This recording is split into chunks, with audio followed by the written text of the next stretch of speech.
Hello, I'm Jody Wolf. You're watching Expoz, November 24, 2017 at 7:16 p.m. Birmingham. Now, the last blog I did, when I start reading things for the very first time and do a blog on it as I'm reading it, I shouldn't do that. But I did because I knew what it was saying right off the bat. I just couldn't get that across.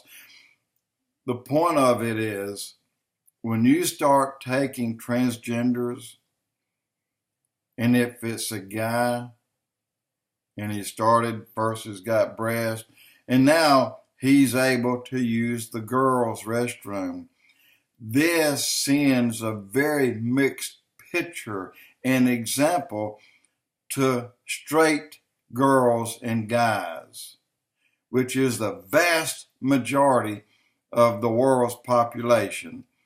There's only 1%, less than 1%, who are transgender, who are gay on this planet, but yet they give the rights to them and force the other 99+% to go along with it. And you can see how this would mess up a lot of people in their head and even cause a lot of people to change who they are. And maybe, hey, maybe that'll be fun being a guy. That way I can get more girls, or the opposite. But it's not good. It goes back to the very reason that God destroyed this planet by water.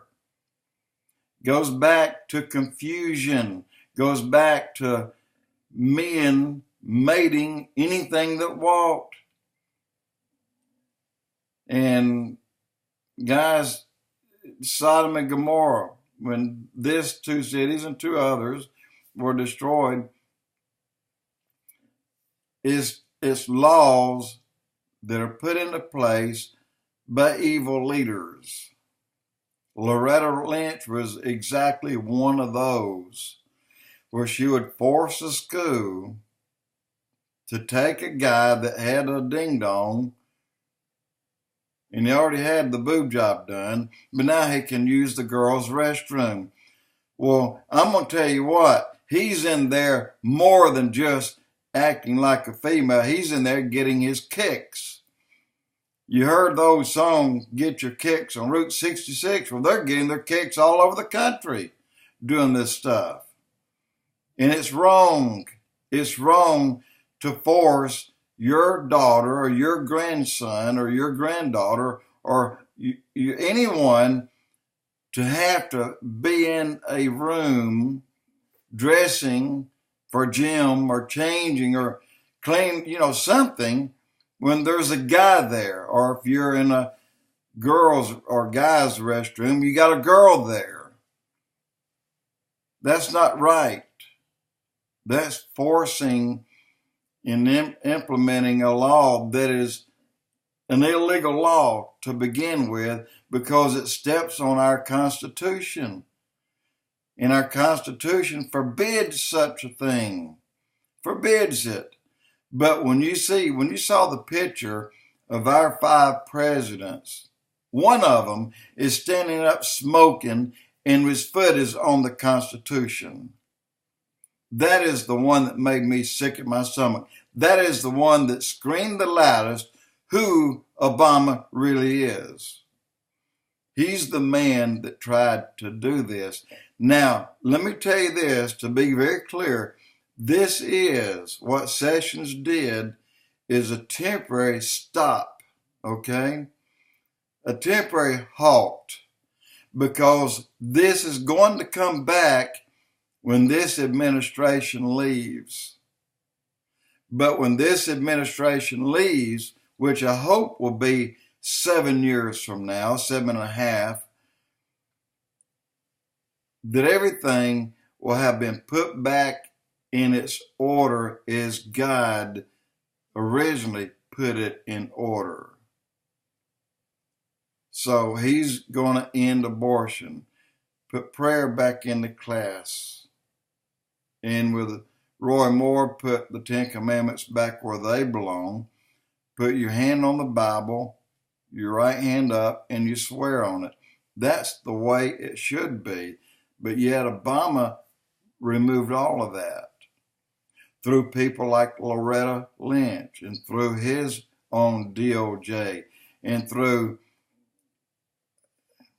it was a screwed up bunch of people that were complete socialists that were trying to force this country to conform to that. And when you conform to that, you are making yourself adhere to socialism. And therefore, over time, you become what you adhered to. Well, we don't want that. You're taking innocent people and screwing up their minds. But what Sessions is doing was taking that back, taking it out, and giving that power back to the people.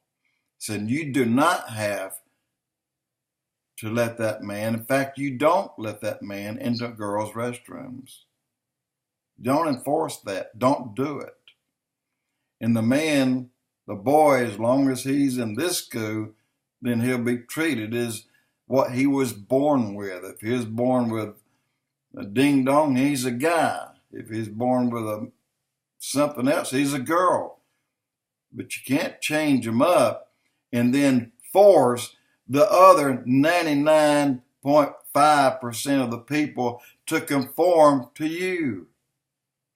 Just like the lady that was atheist. And then there's another, well, this took prayer out of schools.